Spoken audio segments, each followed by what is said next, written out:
पिछले एपिसोड में देखा कि शियाओ ने युआन फेंग की शील्ड को भी तोड़ दिया था। शियाओ उसे मारने लगा पर वो रैम की भीख मांग रहा था, लेकिन शियाओ ने उसे मार डाला और उसके आत्मा को भी नष्ट कर दिया और उसके खून से ही एक नोट लिखा था। फिर वो उस जगह पर आया जहाँ सभी टॉप तियानशिन एकेडमी डिसिपल के बीच फाइट चल रही थी। वांग शी, बियान यू और जुआन कुन के साथ मिलकर मून तुओ को मारना चाहती थी, जिसके लिए उन सभी ने अपने रियल्म को एक्टिवेट करके उसके ऊपर अटैक करने लग गए थे। मून तुओ ने भी अपने रियल्म को एक्टिवेट कर लिया, पर वो उन सभी के हमलों से बच नहीं पाया और घायल हो गया था। पर उसने उन्हें भड़काया था कि अगर तुम मुझे मार दोगे तो आखिर तुम डिवाइन बिस्ट का बंटवारा कैसे करोगे। मौका देकर वो वहाँ से निकल गया और बियान यू ने जुआन कुन के साथ मिलकर वांग शी को मारने की कोशिश की और उसे घेर लिया था, पर शियाओ उसे बचाकर निकल गया था और वो उसे पकड़ नहीं पाए थे। शियाओ और वांग शी को जमीन से निकली हुई एक जाइंट बॉडी नजर आई थी, जिसे देखकर वो हैरान रह गए क्योंकि वो सरकटा राक्षस की तरह नजर आ रहा था। शियाओ वांग शी से पूछता है कि आखिर ये भला क्या है। वांग शी बताती है कि यह प्राचीन युद्ध के मैदान में मारे गए सैनिक है जो अपने आध्यात्मिक गुणों को बरकरार रखने के लिए इनके शरीर को दिव्य जड़ी बूटियों के द्वारा संरक्षित किया गया था, इसीलिए ये अभी भी इस दुनिया में एग्जिस्ट करते हैं। और इस प्राचीन लाश में एक इम्प्रेसिव ऑरा है, इसीलिए इनके द्वारा उपयोग की जाने वाली वो डिवाइन हर्ब भी एक्स्ट्रा ऑर्डिनरी होनी चाहिए और इसके अंदर इमोर्टल दाओ की विरासत भी हो सकती है। शियाओ देखता है कि वहाँ एकेडमी का जहाज मौजूद था, इसीलिए शियाओ वांग शी से बोलता है कि तुम शिप पर जाकर अपने घाव को ठीक क्यों नहीं करती, जबकि मैं उस गुप्त स्थान की तलाश करने जाऊंगा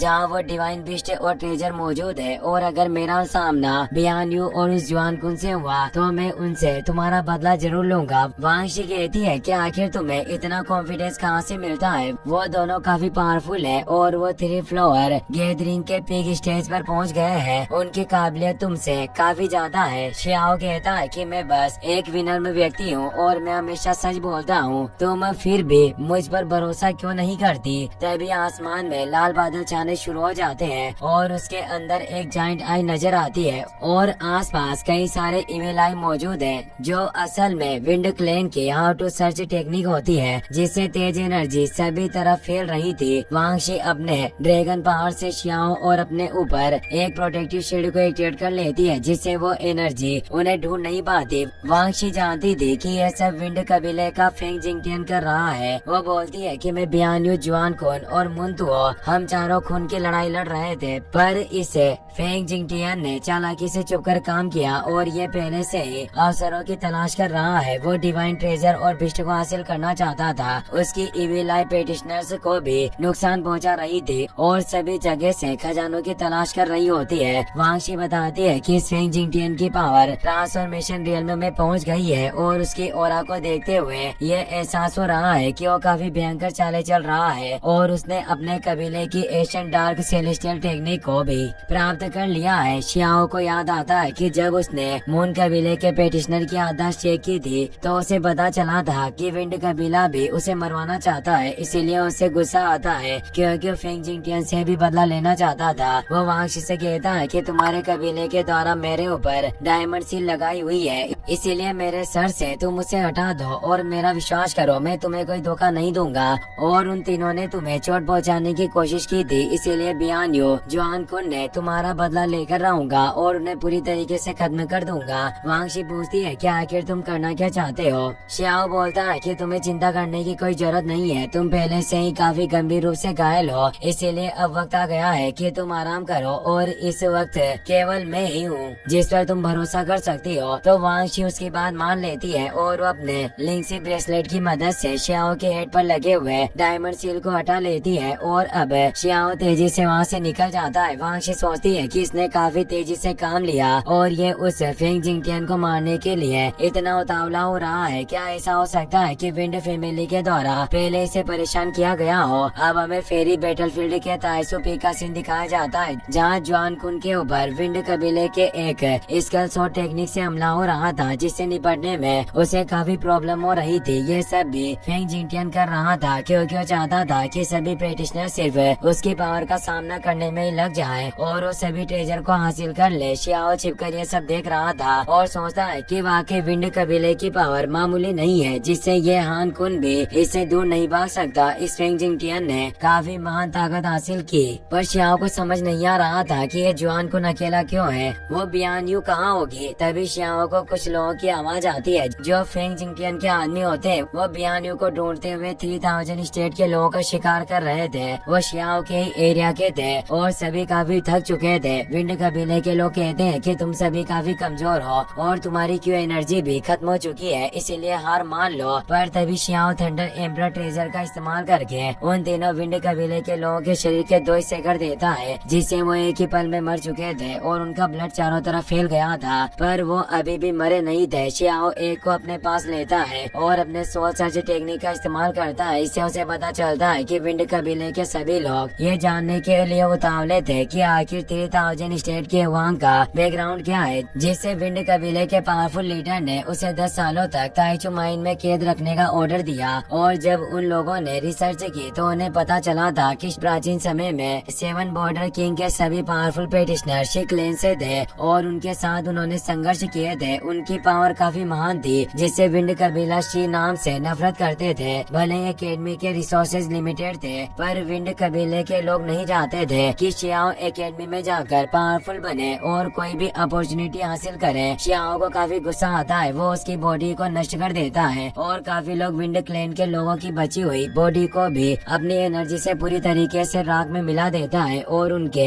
जे टोकन को भी नष्ट कर देता है, जिससे उनकी आत्मा थी जिसे एकेडमी में सभी डिसिपल आजाद हो चुके थे। वो सभी शियाओ को इस मदद के लिए तेज कहते हैं और अब सब तेजी से वहाँ से निकल जाते हैं। पर फेंग जिंगटियन को पता चल गया था कि किसी ने उसके आदमियों को मारा है। वो गुस्से में बोलता है कि आखिर यहाँ कौन है जो मेरे प्लान को बर्बाद करने की हिम्मत कर रहा है। उस जगह पर आसमान में एक जायंट आई ओपन होती है जिससे शियाओ पर हमला होता है, पर तभी बियान यू वहाँ आकर उसे बचा लेती है। जुआन कुन उसे देखकर खुश होता है। बियान यू जियोयान से कहती है कि आज हमें मिलकर इस फेंग जिंगटियन का सामना करना होगा। अगर तुम हमारी मदद करोगे तभी तुम वांगशी को प्रोटेक्ट कर पाओगे। शियाओ बोलता है कि मेरा वांगशी से कोई लेना देना नहीं है, पर मैं फेंग जिंगटियन को मारना चाहता हूँ और यही मेरा उद्देश्य है और इसे आज मैं पूरा करके रहूंगा। फेंग जिंगटियन अब गुस्से में काफी पागल हो चुका था। वो कहता है कि ये चूहे मेरे प्लान को बर्बाद करना चाहता है, इसे अब पूरी तरीके से मारा जाना चाहिए और वो अपनी पावर को बढ़ाने लग जाते हैं। जुआन कुन अपने वेपन के साथ पूरी पावर को एक्टिवेट करता है और वो बियान यू के साथ उस पर अटैक करने के लिए आगे बढ़ने लगता है। पर बियान यू को कुछ अजीब एहसास होता है। वो कहती है कि इसका ऑरा काफी अलग तरीके से बदल रहा है। आखिर विंड कबीले ने इस तरह एक इविल टेक्निक की कब प्रैक्टिस की होगी। शियाओ भी समझ नहीं पा रहा था कि आखिर ये कौन सी टेक्निक है, क्योंकि उस टेक्निक से पूरा आकाश हिल रहा था और एक जाइंट इमोर्टल लोटस एक्टिवेट होने के साथ एक शार्प शॉट बाहर आ जाती है। ये एक हेलिश इमेज टेक्निक होती है जिससे वो उन पर अटैक करने लगता है। शियाओ समझ गया था कि ये दूसरे वर्ल्ड की कोई टेक्निक है। बियान यू डर गई थी। वो जल्दी से जुआन कुन के साथ उस टेक्निक के स्लैश को रोकने लगती है, पर इससे तेज स्पॉट होता है और चारों तरफ तेज एनर्जी वेव फैल जाती है। अब हमें फेरी बैटलफील्ड के ताइचू पैलेस का सीन दिखाया जाता है, जहाँ जाने का रास्ता अब खुल चुका था। शियाओ को इसके अंदर से एक डिवाइन बिस्ट हर्ब के ओरा का एहसास हो रहा था और वो अपने डिवाइन आई की मदद से उस मिरेकल मेडिसिन बिस्ट को देख लेता है जो फियर्स लीफ आर्किड शेप का होता है और वो बचने के लिए वहाँ से भाग रहा था। फेंग जिंगटियन, बियान यू और जुआन कुन की भी नजर उस पर पड़ गई थी। फेंग जिंगटियन खुश हो रहा था क्योंकि उसे पूरा विश्वास था कि वो अपनी पावर के साथ इसे हासिल कर लेगा। वो तेजी दिखाते हुए ताइसू पैलेस में प्रवेश करने लगता है। तभी हमें दिखाया जाता है कि एक डार्क बॉडी भी वहाँ मौजूद होती है जिसे फेंग जिंगटियन ही अपने साथ लाया होता है और उसे भी अपने साथ लेकर पैलेस के अंदर चला जाता है। बियान यू और जुआन कुन भी उसके अंदर चले जाते हैं। वो दोनों तेजी से फेंग जिंगटियन का पीछा कर रहे होते हैं, पर फेंग जिंगटियन नहीं चाहता था कि उसके अलावा और कोई मिरेकल मेडिसिन बिस्ट को हासिल करे, इसीलिए वो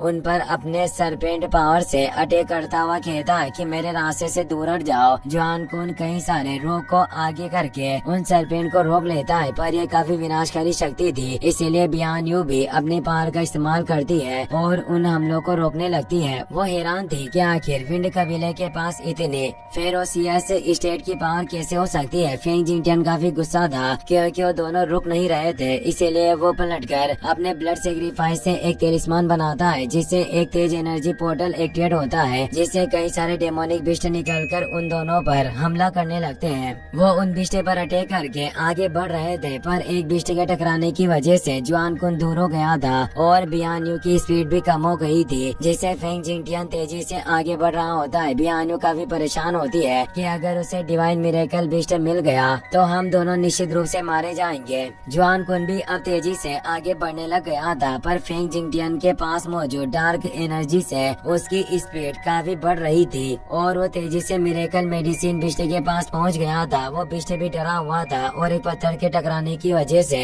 वो नीचे गिर जाता है। फेंग जिंगटियन खुश हुआ कहता है कि यह फसल निश्चित रूप से मेरी ही है और वो उसे लेने के लिए हाथ आगे बढ़ाता है। बियान्यू और जुआन कुन काफी डर गए थे, पर तभी एक शॉट तेजी से फेंग जिंगटियन की तरफ आती है। इस हमले को उसे रोकने का मौका नहीं मिलता और वो काफी दूर चला जाता है। तभी उस पर पीछे से एक और हमला होता है। ये हमला शियाओ ने किया था और वो अपने कई सारे क्लोन बॉडी के साथ उसे चारों तरफ से घेर लेता है और कहता है कि फेंग जिंगटियन तुम्हारा जीवन अब यही समाप्त होता है। फेंग जिंगटियन गुस्से में पूरी तरह से भर जाता है और बोलता है कि तुमने मुझे परेशान किया, इसका खामियाजा तुम्हें भुगतना होगा। और वो अपने डार्क पावर से एक शॉट को बाहर निकालता है और इसके 10 क्रॉस डिवाइन पाथ को एक्टिवेट करने लगता है। ये काफी पावरफुल अल्टीमेट टेक्निक थी जिससे अब शियाओ भी 6 रीइंकार्नेशन स्क्रॉल को एक्टिवेट करने लगता है, जिसमें 6 क्लोन वापस उसकी बॉडी में समाहित हो जाते हैं और अब एक पावरफुल मूव एक्टिवेट हो रहा था। इसी के साथ ये एपिसोड यहीं पर खत्म हो जाता है। वीडियो पसंद आया हो तो अपने दोस्तों के साथ शेयर करना। Thanks for watching.